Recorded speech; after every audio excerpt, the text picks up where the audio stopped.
మహేష్ కుమార్ వివరాలకి ముండ్లమూరు ప్రాథమిక ఆరోగ్య కేంద్రాన్ని జిల్లా కలెక్టర్ తమ్మిం అన్సారియా తనిఖీ నిర్వహించారు. ఈ సందర్భంగా అక్కడ అందుతున్న వైద్య సేవల గురించి అధికారులను అడిగి తెలుసుకున్నారు.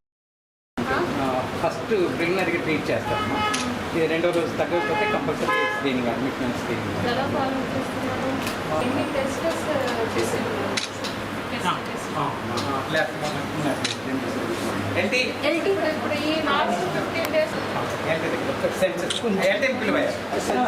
ఇప్పుడు ఈ 15 డేస్లో వచ్చిన చూసి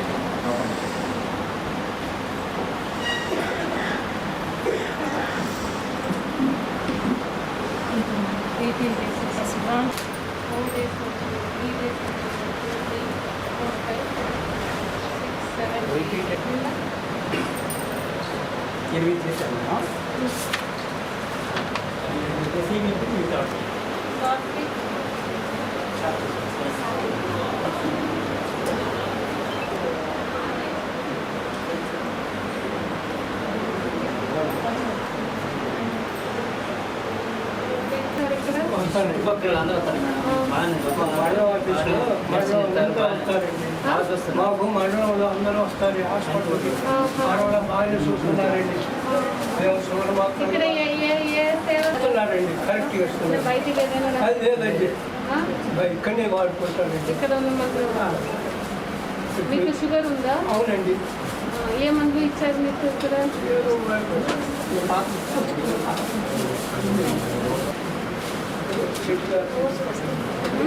అంటే మనం ఏ రోజు వస్తే ఆ రోజు డేట్ వేస్తాం మేడం. ఇక్కడ ఓల్డ్ పేషెంట్ కదా ఇట్లా వస్తూ ఉంటాం. వచ్చినప్పుడల్లా మనం డేట్ ఏ రోజు వచ్చారు, ఓపీ నెంబరు, ఆ రోజు ట్రీట్మెంట్ ఏమి ఇచ్చాము అంటే మేడం.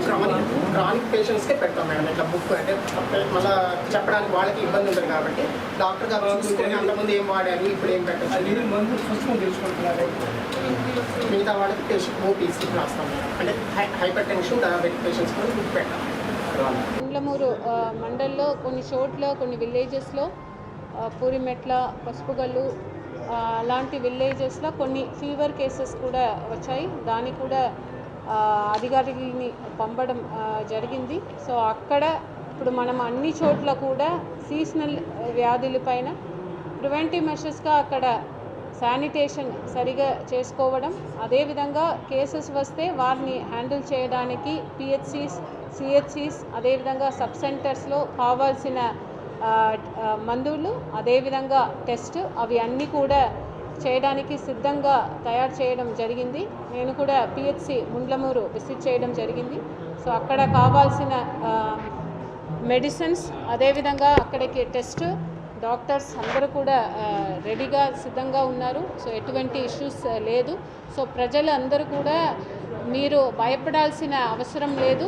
ఇది మామూలుగా సీజన్లో వస్తున్న ఫీవర్. దానికి డాక్టర్స్ నుంచి మీకు ఏదైతే అడ్వైస్ చేస్తున్నారో అంటే ఎక్కువ వాటర్ తీసుకోవడం, వాటర్ని కాచి చల్లరించి తాగడం, అదేవిధంగా ఒక డైట్, బ్యాలెన్స్డ్ డైట్ తీసుకోవడం, సో అలాంటి విధాన్ని మీరు ఫాలో చేయాలని కోరుతున్నాను. మీరు ఎక్కడ కూడా భయపడాల్సిన అవసరం లేదు. మీకు కావాల్సిన మెడిసిన్స్ కానీ, టెస్ట్ కానీ ఇవి అన్నీ కూడా ప్రభుత్వ ఆసుపత్రిలోనే చేస్తున్నాము. మీరు అందరూ కూడా మీకు ఫీవర్ వస్తే మీరు ఇక్కడికి రండి, ప్రభుత్వ ఆసుపత్రికి రండి. అదేవిధంగా ఎక్కడెక్కడ ఏ చోటు నుంచి విలేజ్ నుంచి ఫీవర్ కేసెస్ వస్తున్నాయి అక్కడ కూడా ఆశా ఏఎన్ఎంస్ అక్కడికి వెళ్ళి ఇమీడియట్గా సపరేట్ మెడికల్ టీం కూడా ఆ విలేజ్కి వెళ్ళి అక్కడ పూర్తిగా ఫీవర్ సర్వే చేసి అందరికీ కూడా టెస్ట్ చేయిస్తున్నాము. సో ఇప్పుడైతే సిచ్యువేషన్ అండర్ కంట్రోల్లో ఉంది. ఎవరు భయపడాల్సిన అవసరం లేదు. మన పబ్లిక్ హాస్పిటల్స్కి రండి. అదేవిధంగా ఈ సందర్భంగా మీడియాకు కూడా మీరు రిపోర్టింగ్ కూడా ఫ్యాక్ట్ బేస్డ్ రిపోర్టింగ్ చేయండి. అంటే అదర్వైజ్ పీపుల్ భయపడతారు. సో మీకు ఏదైనా కేసెస్ వస్తే మీరు ఒకసారి ఫ్యాక్ట్ చెక్ చేసుకోండి, జనరల్గా రాయకుండా. సో అది నా జిల్లా యంత్రాంగం తరపున ఒక రిక్వెస్ట్ అందర్ ఆల్ ద మీడియాకు. ఎక్కడైనా డాక్టర్స్ రావడంలో, మందులు అవైలబిలిటీ అలాంటి ఏదైనా ఇష్యూస్ ఉంటే ఇమ్మీడియట్గా జిల్లా యంత్రాంగంకు మీరు కూడా తెలియచేయండి. వెంటనే దానికి సరి చేస్తాము. మన జిల్లాలో with respect to seasonal disease ఏం ఇష్యూస్ లేదు. ఇష్యూస్ ఉంటే ఇమ్మీడియట్గా మీరు మనకు తెలియచేయండి. నెల్లూరులో సరస్వతి విద్యా సంస్థల ఆధ్వర్యంలో మెగా స్పోర్ట్స్ వీక్ 2025 కార్యక్రమం ఘనంగా జరిగింది. ముఖ్య అతిథిగా విద్యా సంస్థల చైర్మన్ ఆవుల రమణారెడ్డి హాజరయ్యారు. ఈ కార్యక్రమంలో విద్యా సంస్థల డైరెక్టర్ గణేష్ రెడ్డి, శంకర్ రెడ్డి, సిఇఓ సురేష్, ఉపాధ్యాయులు, విద్యార్థులు పెద్ద ఎత్తున హాజరయ్యారు.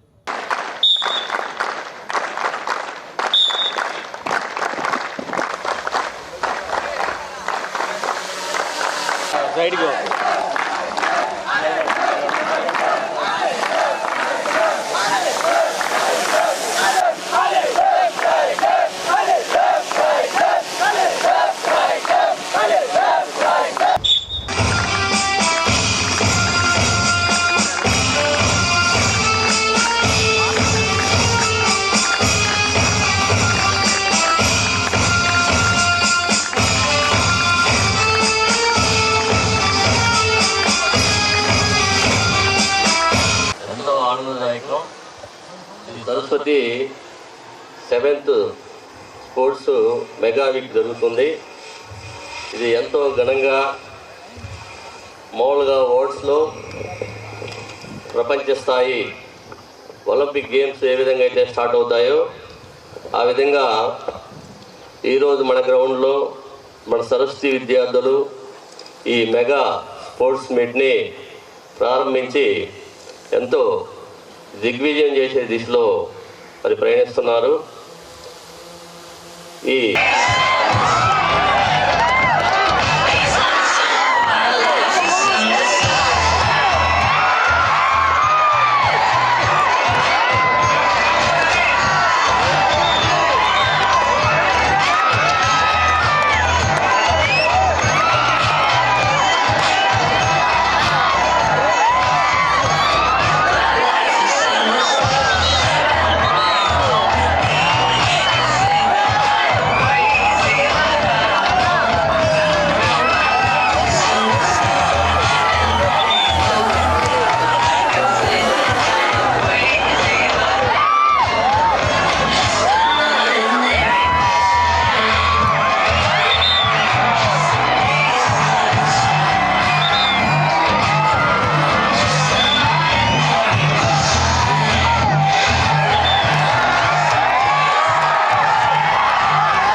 గేమ్స్ ఇంతమంది దాదాపు 3000 మంది స్టూడెంట్స్ తోటి గేమ్స్ ప్రారంభించడం అనేది చాలా పెద్ద విషయము.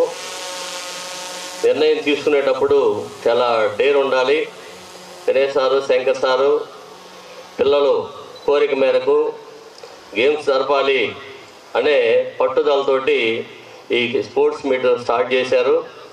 ఈ స్పోర్ట్స్ మీట్ స్టార్ట్ చేయడం అంటే ఎంత కష్టమంటే వీళ్ళు వీరితో పాటు 300 మెంబర్ స్టూడెంట్స్ 1 వీక్ నుంచి ఈ కార్యక్రమాల్లో ఉండి మరి ఇంత దిగ్విజయం చేయడానికి ఈ ఏర్పాట్లు చేశారు. మరి స్పోర్ట్స్ పిల్లలకి తప్పనిసరి అవసరము. మేము చదువుకునేటప్పుడు స్కూల్స్లో వారానికి ఒక పీరియడ్ స్పోర్ట్స్కి ఇచ్చేవాళ్ళు. అది విద్యలో ఒక భాగము. మరి విద్యార్థులకి మానసికంగా ఆరోగ్యంగా ఉత్సాహంగా ఉండడానికి ఈ గేమ్స్ అండ్ స్పోర్ట్స్ దోహదపడతాయి. అట్లానే స్టూడెంట్స్లో ఎక్కువ మంది ఓటమిని ఓర్చుకోలేకపోతున్నారు. ఈ గేమ్స్ వలన గెలుపు ఓటములు సహజమనేవి గమనిస్తారు. ఎందుకంటే ఈరోజు ఓడిపోతారు, రేపు గెలుస్తారు, మరలా ఓడిపోతారు, మరలా గెలుస్తారు. అంటే ఈ గేమ్స్ అనేవి ప్రతిరోజు జరుగుతుంటాయి కాబట్టి మనకు ఎక్కువ అవకాశాలు ఉంటాయి కాబట్టి మరి ఈరోజు ఓడిపోయి రేపు గెలిచినప్పుడు ఈరోజు ఓటమిని మర్చిపోయి గెలుపు మీద ధీమా పెట్టేసి ప్రతిసారి గెలవడానికి ప్రయత్నం చేస్తూ ఉంటారు. అట్లానే గెలుపు ఓటములు మరి సహజంగా తీసుకునేటప్పుడు మరి వాళ్ళు కూడా ఒక విషయం గమనిస్తారు.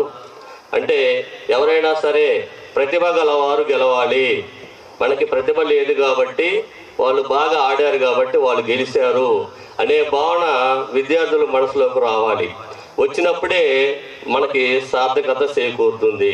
ఎప్పుడైనా ఒంగోలు మండలం బొద్దులూరుపాలెంలో సేవా ఎల్లమ్మన్న మహిళకు సంబంధించి ఎస్టీ కేసును రాజీ చేసుకోవాలని అగ్రకులస్తులు బెదిరిస్తున్నారని మాల యువసేన నాయకులు చైతన్య తెలిపారు. స్థానిక కలెక్టరేట్ వద్ద బాధిత మహిళలతో మీడియా సమావేశంలో పాల్గొని మాట్లాడారు.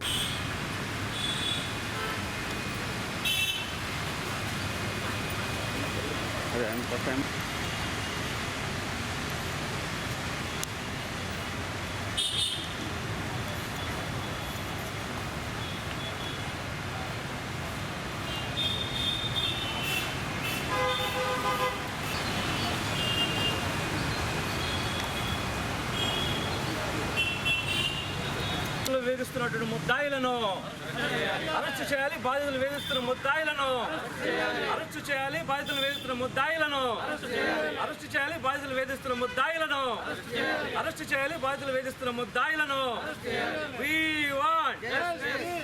want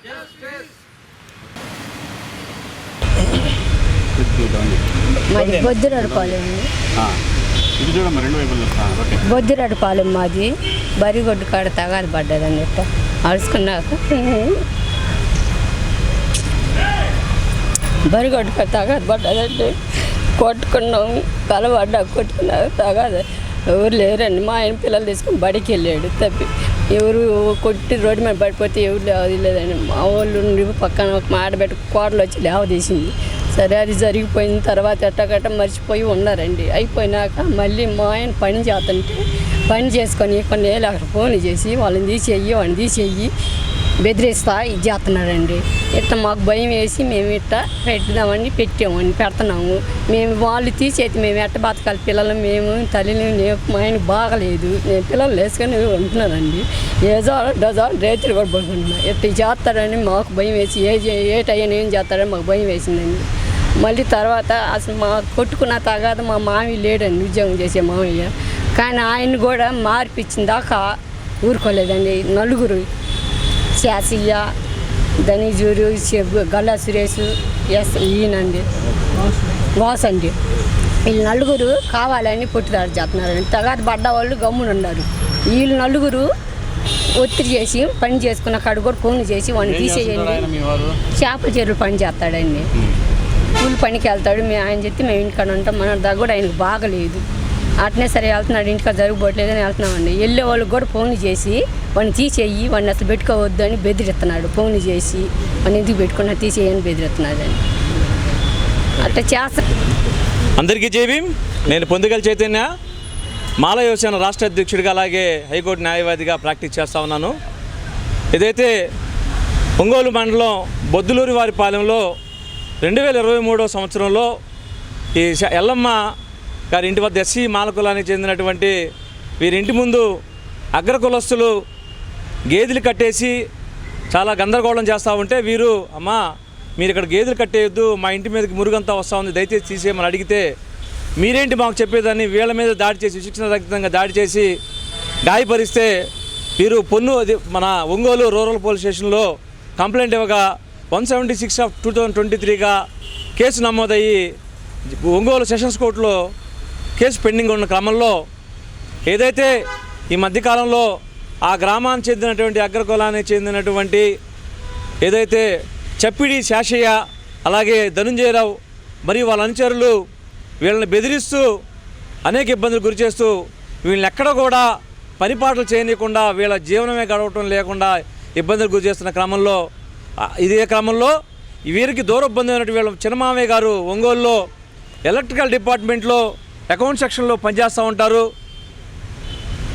ఆనందరావు గారు పనిచేస్తున్న క్రమంలో ఏదైతే చెప్పిడి శాషయ్య మరియు ధనంజయరావు వాళ్ళ అనుచరులు ఒంగోలు వచ్చి ఈ ఆనందరావు గారిని వాళ్ళ ఇంటికి పిలిపించి వాళ్ళతో రాజీ ప్రయత్నం చేయగా ఆనందరావు గారు ఇది కేసు పెండింగ్లో ఉండగా నేనేం చేయగలను, నేనేం చేయలేని గట్టిగా చెప్తే అక్కడ ఏదైతే ఈ అగ్రకాలం చెందిన శాషయ్య గారు మరియు వారి అనుచరులు నువ్వు ఈ ఒంగోలులో ఎలా ఉద్యోగం చేస్తామని బెదిరించి వారం రోజులు తిరగకుండానే ఇక ఎలక్ట్రికల్ డిపార్ట్మెంట్ ఇక్కడ నుంచి ఒంగోలు నుంచి వేరే ప్రాంతానికి బదిలీ చేయించడం జరుగుతుంది. ఇది చాలా అన్యాయం అని చెప్తా ఉన్నాను.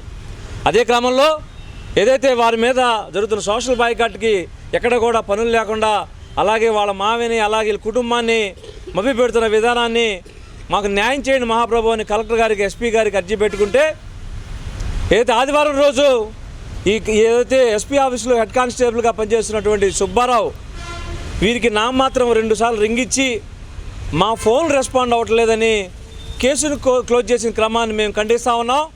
ఏదైతే ఒకవేళ ఎస్పీ గ్రీవెన్స్ పిటిషను వచ్చినప్పుడు ఒకవేళ బాధితులు ఫోన్ రెస్పాండ్ అయిన క్రమంలో ఆ గ్రామంలో సచివాలయ పోలీస్ వ్యవస్థ ఉంది, ఆ సచివాలయాన్ని కబురు పెట్టి ఏదైతే బాధితులు కబురు పెట్టాలి. కానీ మీరు ఉద్దేశపూర్వకంగా ఎవరైతే అగ్రకులానికి లాలూచి పడి కావాలని ఎస్పీ గారికి తప్పుడు నివేదిక ఇచ్చి మీరు ఈ కేసు క్లోజ్ చేసిన క్రమాన్ని మేము తప్పుపడతా ఉన్నాం.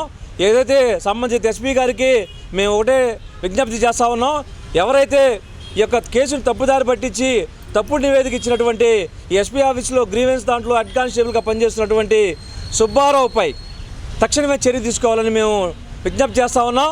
అలాగే వాళ్ళు బెదిరించి వారం రోజులు తిరగకుండానే ఎలక్ట్రికల్ డిపార్ట్మెంట్లో ఉన్న అధికార పెరుగుబడి ఉపయోగించి ఎలక్ట్రికల్ డిపార్ట్మెంట్లో పనిచేస్తున్నటువంటి ఏదైతే ఆనందరావు గారిని వారం రోజులు తిరగకముందే ట్రాన్స్ఫర్ చేసిన విధానాన్ని కూడా మేము ఖండిస్తూ ఎవరైతే ఈ ట్రాన్స్ఫర్ కారణమైనటువంటి ఆ ఎలక్ట్రికల్ డిపార్ట్మెంట్ ఎస్సీ గారిపై తగు చర్య తీసుకోవాలని సంబంధిత కలెక్టర్ గారికి మేము విజ్ఞప్తి చేస్తూ ఉన్నాం. అలాగే ఈ బాధిత కుటుంబానికి మేము అండగా ఉంటాం.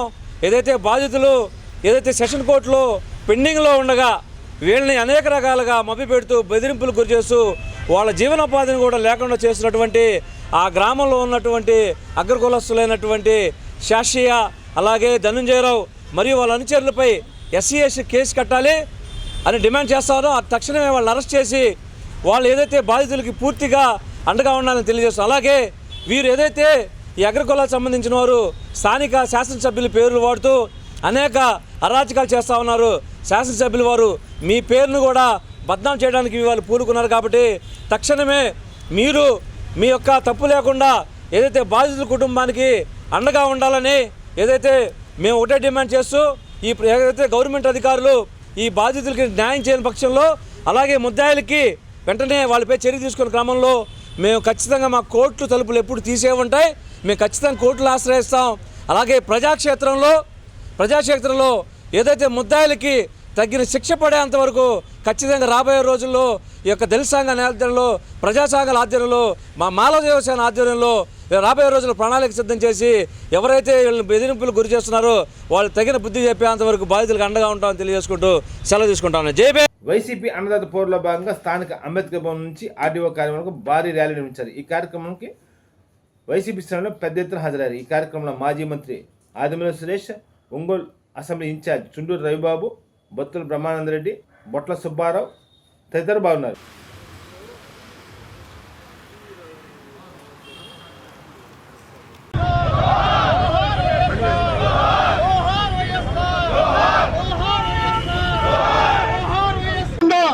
ధరలు క్రమాంతం పడిపోయినటువంటి పరిస్థితి ఈ ఆంధ్రప్రదేశ్ లో చూస్తున్నాం.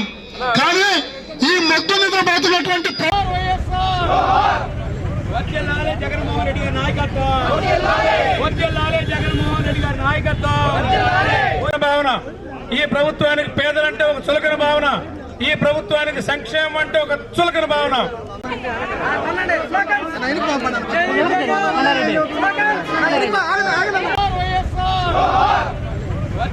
జగన్మోహన్ రెడ్డి గారి నాయకత్వం.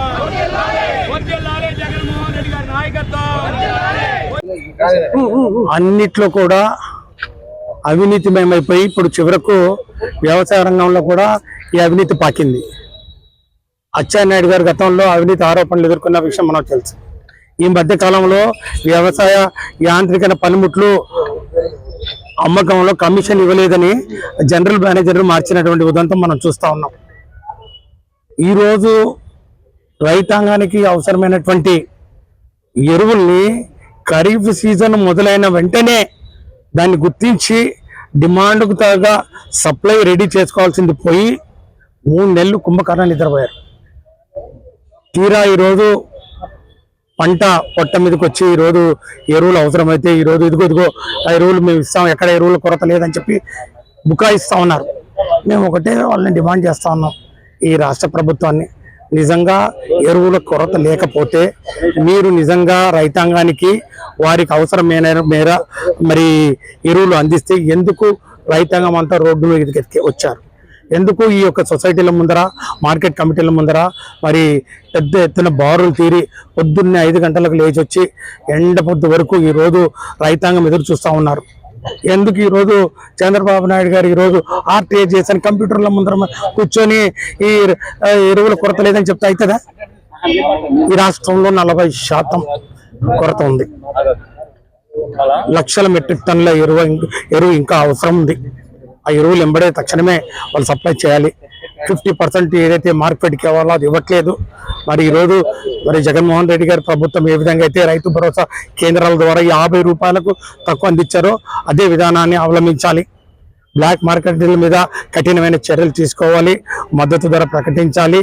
ఈరోజు ఉచిత పంటల బీమా పథకాన్ని పునరుద్ధరించాలి. అకాల వర్షాలకు ఎక్కడైతే పంట నష్టం జరిగిందో మరి ఎన్యూమరేషన్ చేసి ఇన్పుట్ సబ్సిడీ ఇవ్వాలి. అంతే తప్ప ఈరోజు వాళ్ళకున్న పేపర్లు ఉన్నాయని చెప్పి పేపర్లలో శీర్షికల మీద శీర్షికలు రాసి ఎక్కడ మరి ఎరువుల కొరత లేదు, ఎరువులు సరి తాలినంత ఉన్నాయి, ఇదిగో కాకినాడ పోర్ట్ నుంచి 10,000 టన్నులు, గంగవరం పోర్ట్ నుంచి 30,000 టన్నులు అని కబుర్లు చెప్తే కాదు. డిమాండ్ సప్లైకి సరిపడా ఎంత మరి ఈరోజు రైతులకు ఎరువు అవసరమో తక్షణమే అందించాలి. ఇప్పటికన్నా మేలుకొని కనీసం రబీ సీజన్కి ఇప్పుడు నుంచే ప్లాన్ చేసుకోవాలని మేము హితవు పలుకుతూ, వ్యవసాయ శాఖ మంత్రి పూర్తిగా రైతాంగానికి ఎరువులు సకాలంలో అందించడంలో వైఫల్యం చెందారు. ఈ కూటమి ప్రభుత్వం రైతాంగానికి పూర్తిగా వెండుపోటు పుడిచింది. వాళ్ళు ఇవ్వాల్సినటువంటి ఆ యొక్క ఇన్పుట్ మరి ఆ యొక్క డోసేజ్ ఏదైతే ఉందో 20,000 చెప్పి 2 సంవత్సరాలకు 40,000కు బదులు 7,000, 5,000 ఇచ్చారు. అది కూడా తక్షణమే మరి అందించాలని చెప్పి మేము డిమాండ్ చేస్తూ రైతుల పక్షాన నిలబడి పోరాటం చేస్తాం. ఈ ప్రభుత్వం మెడలు వంచైనా కూడా ఎరువులు ఖచ్చితంగా డిమాండ్ ఎంతైతే ఉందో అంతా సప్లై చేసేంత వరకు ఉద్యమిస్తాం. వర్షాలు పడి కాలం కలిసి ఇవాళ డ్యాముల నిండా నీళ్లు నిండితే సాగు చేసుకునే సమయాన ఎరువుల కొరత కృత్రిమంగా సృష్టిస్తుంది ఈ ప్రభుత్వం. కృత్రిమంగా సృష్టించడం అంటే సప్లై కావాల్సినంత ఇండెంట్ నేషనల్ గవర్నమెంట్కి చెప్పకుండా తక్కువ యూరియా తెప్పించుకొని అది బ్లాక్ మార్కెట్కి తరలి వెళ్తూ ఉంటే వీళ్ళు చోద్యం చూస్తూ వ్యాపారస్తులు కొమ్ముగాస్తూ 280 రూపాయలు 70 రూపాయలకి అమ్మాల్సిన యూరియా ఇవాళ 500 నుంచి 600 రూపాయలకు 500 నుంచి 600కి అమ్ముతా ఉన్నారు. మళ్ళీ బస్తాకి ఇంకొక బస్తా కాంప్లెక్స్ ఎరువులు పోటీ పెట్టి దాన్ని కూడా అధిక ధరతో అమ్ముతా ఉంటే తెలియనట్టుగా ఈ ప్రభుత్వం ప్రవర్తిస్తూ ఉంది. ఇది రైతులకు వ్యతిరేక ప్రభుత్వం. ప్రతి దాంట్లో నిర్లక్ష్యం చేసినట్టుగానే యూరియా కొరతని ఆదిలోనే ఈ సంవత్సరం వాళ్ళు ఫెయిల్ అయ్యారు. మొన్న వాళ్ళు ఇచ్చిన 7,000 రూపాయలు రైతులు కొనుక్కునే యూరియాలకి అధికంగా చెల్లించే డబ్బుకే ఆ 7,000 సరిపోతున్నాయి, కానీ మీరు ఇచ్చిన డబ్బు నిష్ప్రయోజనం అని చంద్రబాబు గారికి తెలియజేస్తున్నా. పంటలకు గిట్టుబాటు ధరలు ఇవ్వడంలో ఫెయిల్ అయ్యారు. ఉచిత పంటల బీమా కార్యక్రమాన్ని మీరు నీరుగార్చడం వల్ల గత సంవత్సరం లక్షలాది మంది రైతులు నష్టపోయారు. జగనన్నను చూసి నేర్చుకోవాలని జగనన్న ఈ దేశంలోనే ప్రప్రదంగా రైతు భరోసా కేంద్రాలు పెట్టి వాటి ద్వారా విత్తనాలు, ఎరువులు, పురుగు మందులు, అదేవిధంగా గిట్టుబాటు ధరలు, మన పంట ఎన్యూమరేషన్ చేయటం కానీ ప్రతిదీ ఒక బాధ్యతాయుతంగా ప్రవర్తించిన జగన్మోహన్ రెడ్డి గారిని చూసి నేర్చుకోండి. ఆ సిస్టమ్ను ఫాలో కమ్మని. మీరు ఫెయిల్ అయినందువల్ల రైతాంగం నష్టపోతుంది. ఇప్పుడిప్పుడే యువకులు కొంతమంది వ్యవసాయం వైపు మొగ్గుతున్నారు. ఉద్యోగాల కంటే వ్యవసాయం బెటర్ అని. మళ్ళీ కాలం కలిసి చంద్రబాబు నాయుడు వచ్చాడు, మళ్ళీ వ్యవసాయం నష్టాలు బాట పట్టింది, మళ్ళీ ఉద్యోగాలు వేటలో ప్రజలు పడతారు. ఈ రాష్ట్రం పల్లెటూళ్ళు మళ్ళీ ఖాళీ అయ్యే పరిస్థితి కనపడుతుందని ఈ సందర్భంగా తెలియజేస్తారు. బీజేపీ నాయకులు ప్రేమల మోజీ నుండి నా కుటుంబాన్ని కాపాడాలంటూ దుడ్డు ఎమేరియమ్మ అనే మహిళ స్థానిక అంబేద్కర్లో మీడియా సమావేశం నిర్వహించారు. ఈ కార్యక్రమంలో మాల మహానాడు రాష్ట్ర అధ్యక్షుడు బెల్లా చెన్నయ్య, అనిల్ తదితరులు బాగున్నారు. విషయంలో వీళ్ళు భర్తన కానించి గొడవలు ఉన్నాయి. ఓకేనా?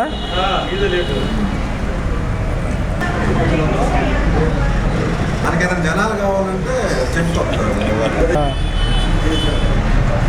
వద్దు వచ్చిన వాళ్ళు చాలు ఎట్లా. ఒంగోలు టౌను ప్రకాశం జిల్లాలో ఎంత దారుణమైన విషయం జరిగిందంటే అంత దారుణమైన విషయం జరిగింది. ఇది మా నోటీస్కి వచ్చింది. ఇక్కడ కరెంట్ ఆఫీస్లో పనిచేస్తున్న జూనియర్ అసిస్టెంట్ ఏవో క్యాడర్లో జయచంద్ర కుమార్,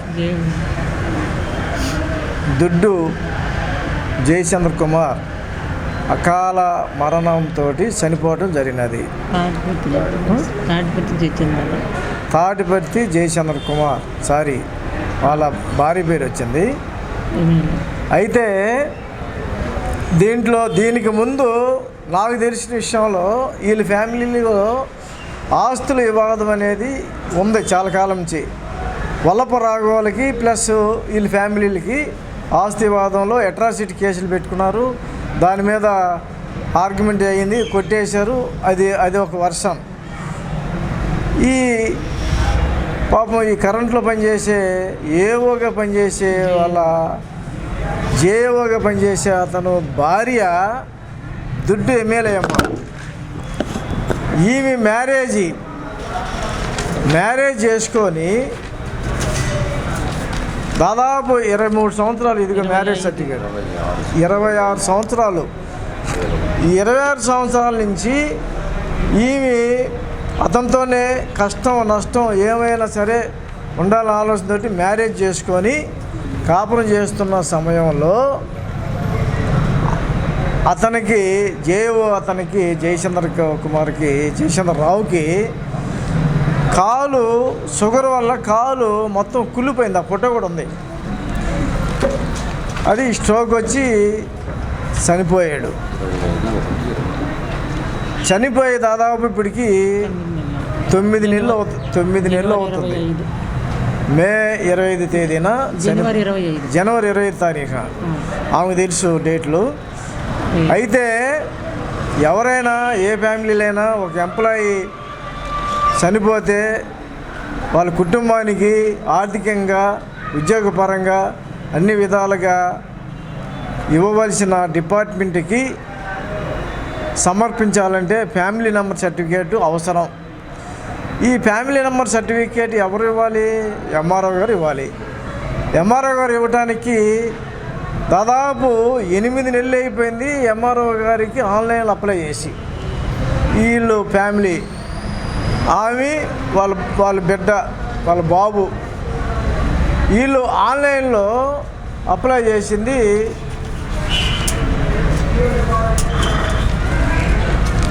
ఇదిగో ఆన్లైన్ అప్లై చేసిన కాపీ. అయితే పాప ఒంగోలు ఎంఆర్ఓ గారు శివంకుర్తి పెద్ద పెద్ద డబ్బులు వచ్చే ఎంఆర్ఓ పోస్టులు చేసిన తర్వాత ఒంగోలులో రకరకాలమైన భూములు ఆన్లైన్ చేయటం, దాని భాగంలో ఈమెకి తప్పుడు సమాచారము ఒక ఈఆర్ఓ సోత శ్రీహరినాథన్ ఈఆర్ఓ ద్వారా తప్పుడు సమాచారము క్రియేట్ చేసి అవతల దగ్గర కుమ్మక్కయ్యి ఆ రిపోర్టుని ఈఆర్ఓ ద్వారా ఇస్తే మేమందరం కలెక్టర్ గారి దగ్గరికి ఫిర్యాదు చేస్తే కలెక్టర్ గారు డిఆర్ఓ గారిని ఎంక్వైరీ చేసింది ఈ సబ్జెక్ట్ మీద. డిఆర్ఓ గారికి దాని మీద ఏం చెప్పారంటే డిఆర్ఓ గారు ఆ విఆర్ఓని శ్రీహరిని పక్కకు తెప్పించేసి ఎవరెవరు ఈఆర్ఓ తోటి ఎంక్వైరీ చేయించి పబ్లిక్ ఎంక్వైరీ చేయండి అని ఓపెన్ ఎంక్వైరీ చేయమని చెప్పని డిఆర్ఓ గారు చెప్తే డిఆర్ఓ చెప్పిన 2 నెలల కల్లా అతను రిపోర్ట్ ఇవ్వకుండా నానుస్తూ అదే ఈఆర్ఓ చేత రిపోర్ట్ తీసుకొని వీళ్ళకి సర్టిఫికేట్ ఇవ్వకుండా ఉండటానికి కారణం ఎంఆర్ఓ గారు అయ్యారు. దీనికి జీవో నెంబరు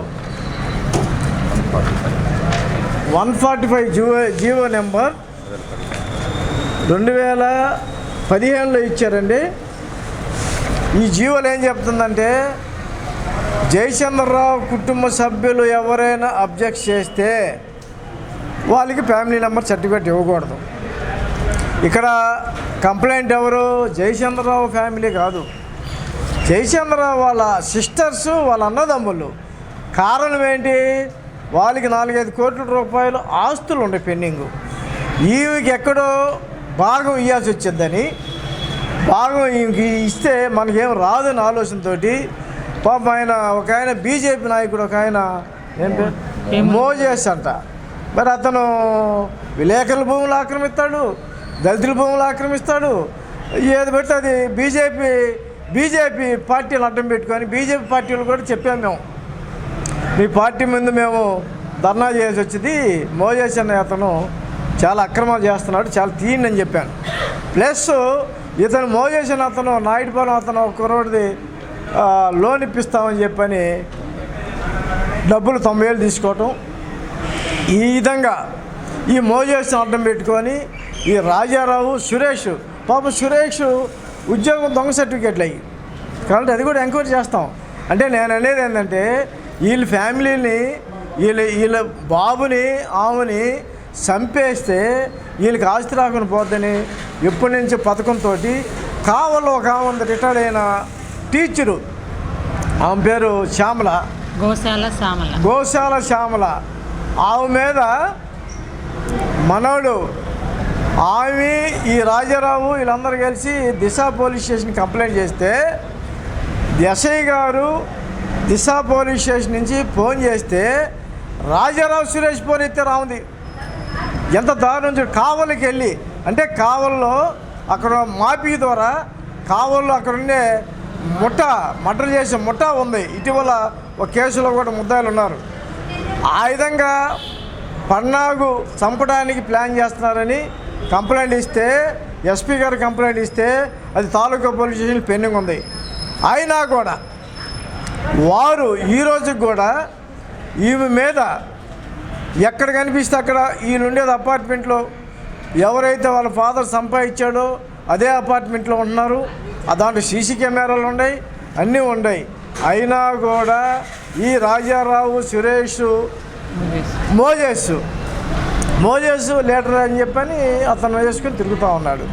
దీని మీద మేము ఒకటే చెప్తున్నాం, ఇక్కడ మాదిగ భేదం లేదు, అన్ని కుటుంబాలు దళిత కుటుంబాలే, ఎవరికి అన్యాయం జరిగినా కూడా మేమైతే ముందుంటామని కలెక్టర్ గారు నోటీసులు చెప్పిన తర్వాత, కలెక్టర్ గారు స్పెసిఫిక్ విన్న తర్వాత చెన్నై గారు ఇట్లాంటి కేసులు మీరు స్పెసిఫిక్ చేయండి, ఎవరికైతే న్యాయం వద్దో వాళ్ళకి చేయండి అని చెప్పడం కూడా జరిగింది.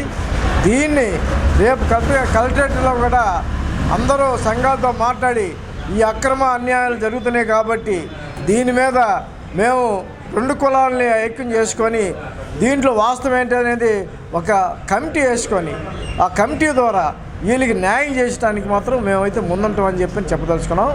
అదేవిధంగా గవర్నమెంట్ వాళ్ళు ఎస్ఆర్లో వాళ్ళు కొడుకు ఆ భార్య పేరు పలికిస్తే అతను చనిపోయిన అతను, ఇది కూడా కన్సిడర్ చేయాలి. ఎంఆర్ఓ ఇది కూడా కన్సిడర్ చేయాలి. ఎంత దారుణం చూడండి. అంటే ఈ ఎంఆర్ఓ మీద అట్రాసిటీ కేసు పెట్టాలి, ఎవరైతే ఈఆర్ఓ తప్పుడు సమాచారం ఇచ్చాడో అతని మీద అట్రాసిటీ కేసు పెట్టాలి.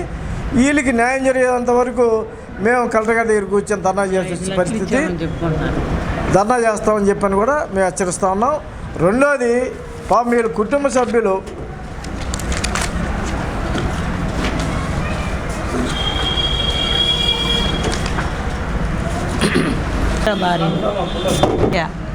నేను జయచంద్ర భార్యని. జనవరి 25వ తారీఖున తెల్లవారుజామున నా భర్త హార్ట్ స్ట్రోకు, షుగర్ లెవెల్ హెవీగా వచ్చేసి చనిపోయారు. అప్పటి నుంచి ఇప్పటి వరకు, ఆ రోజు నుంచి ఈ రోజు వరకు నా భర్త గారైన తమ్ముళ్ళు చెల్లెళ్ళు అందరూ కలిసి రకరకాలుగా నన్ను వేధిస్తూ ఎంఆర్ఓ ఆఫీస్లో నేను ఫ్యామిలీ మెంబర్ సర్టిఫికేట్కి అక్కడికి వెళ్తే రకరకాలుగా అక్కడికి వెళ్ళి అమ్మ భార్య కాదు ఇదని చెప్పి అన్నీ అడ్డపెట్టారు. ఒక రకంగా నేను వాట్సాప్లో నన్ను అందరూ అట్లా ఇట్లా నేను 5-6 సార్లు వాట్సాప్లో కూడా పెట్టడం, భార్య కదా ఎవరో తెలియదు అని అన్నారు. నా భర్త చనిపోయినప్పుడు ఇంట్లో తెల్లవారుజామున ఆయన తీసుకొని పోయి కిమ్స్లో చూపించుకున్న తర్వాత సడన్గా హార్ట్ స్ట్రోక్ వచ్చి చనిపోయారు. అప్పటి నుంచి ఎటువంటి డబ్బులు కానీ ఏమీ లేవు. అప్పులు తీసుకొచ్చుకొని బిడ్డను చదివించుకుంటే బ్రతుకుతున్నాను నేను. వాళ్ళు నన్ను రకరకాలుగా ఇచ్చేసి ఇప్పుడు దాకా బాధ పెడుతూ ఈరోజు వాళ్ళ ఆస్తుల కోసం, నేను ఆస్తుల కోసమని నన్ను ఇబ్బంది పెడుతూ నా భర్తకి రావాల్సిన బెనిఫిట్స్ కానీ పెన్షన్ కానీ ఏది రానియకుండా ఆపేశారు. చాలా అప్పులతో బాధపడుతున్నాడు. బ్యాంకీలు కానీ ఏడైనా కానీ చాలా అప్పులు ఉండి ఆయన దాదాపు 80 లక్షల దాకా అప్పు ఉంది. ఆ అప్పు నా పేరు మీద ఉంది. ఎందుకంటే బ్యాంకులకి వీళ్ళందరికీ సంతకాలు చేసింది నేను. వాళ్ళు తిరిగి ఇంటికి వస్తే కనీసం ఇంట్లో ఉండటం కూడా ఖాళీ చేపిస్తామని బెదిరిస్తున్నారు. దానిలో భాగంగా సురేష్ రాజారావు బ్యాంకుల కాడకు పోయి కూడా అప్పుల దగ్గర కూడా పోయి నా ఇంటి మీదకి పంపిస్తున్నారు. ఆమెకి ఏమీ రావు, పోయి వసూలు చేసుకోమని. ఇంట్లో ఉండటానికి కూడా అవకాశం లేకుండా చేస్తున్నారు. నా పిల్లడు చదువు పాడైపోయేటట్టుంది. వాడి జీవితం ఏం కావాలో అర్థం కావడం లేదు. నేను భయంకరంగా తిండి నీడలేక ఇద్దరు రాగిస్టులు అయిపోయాము. ఇప్పటి వరకు ఏమీ రాలేదు నాకు. ఇప్పుడు మళ్ళీ కొత్తగా నా మీద కేసులు పెడుతూ రకరకాలుగా ఏదిస్తున్నారు వాళ్ళు. మేము ఎటువంటి ఆయన బాగా చూసుకునేవాళ్ళు, కానీ మాకు ఇలా జరిగితే అనుకోలేదు. ఉద్యోగంలో కూడా అన్ని మాకే హక్కులు ఉండేవి. రకరకాలుగా ఆడవాళ్ళని తీసుకొచ్చారు బయట నుంచి. భార్య అన్నారు, ఉంచుకున్నదన్నారు. ఎవరెవరినో ఒక 5-6 తీసుకొచ్చి ఎంఆర్ఓ ఆఫీస్లో కూడా ఎంక్వైరీ చేయించారు. అప్పుడు కలెక్టర్ గారు దగ్గరికి వెళ్ళి నేను చేస్తే చెన్నై గారిని కలెక్టర్ గారు చూడమన్నారు. అప్పుడు నన్ను చూసి ఏమేదో తిరుగుతుంది చూడండి అయ్యా చెన్నై గారు అంటే, అప్పుడు నా బాధ ఆయన చెప్పుకొని ఆయన ద్వారా టీఆర్ఓ గారి దగ్గర అన్ని కలెక్టర్ గారి దగ్గర లెటర్ తీసుకెళ్ళి ఎంఆర్ఓ గారికి ఇస్తే ఎంఆర్ఓ గారు వాళ్ళ దగ్గర 5 లక్షలు నాకు ఇచ్చాము మేమని వాళ్ళకి ఫ్యామిలీ మెంబర్ సర్టిఫికేట్ రాదు అని సురేష్ రాజారావు ఫేమ్లో మోజేస్ అనేవాడు చెప్పుకుంటూ అపార్ట్మెంట్లో అటు ఇటు నా ఇంటి ముందే తిరుగుతున్నారు. నా ఇంటి ముందు తిరిగితే ఈ ఖాళీ చేయించేస్తాం ఇంటిని, వీళ్ళని ఏదో ఒకటి చేస్తే కానీ వల్ల కాదని వచ్చేపోయేటప్పుడు నీచంగా నన్ను నీచమైన మాటలు మాట్లాడుతున్నారు. అది ఇది అని బూతు మాటలు మాట్లాడుతున్నారు. నా బిడ్డనైతే బెదిరిస్తున్నారు, చంపేస్తామా ఇది అని చెప్పి ఖాళీ చేసి వెళ్ళిపోమంటున్నారు. అందుకే మళ్ళీ కొత్తగా నా మీదకి ఇప్పుడు మళ్ళీ నా భర్తని ఏదో చేశానని నా మీద ఎస్పీ గారికి కంప్లైంట్ చేసి ఈరోజు నన్ను నరకం చూపిస్తున్నారు. మేమేం చేయాలో అర్థం కాక బ్రతుకుతున్నాం. మాకు న్యాయం చేయండి. యువత సమర్థ నమస్కారం.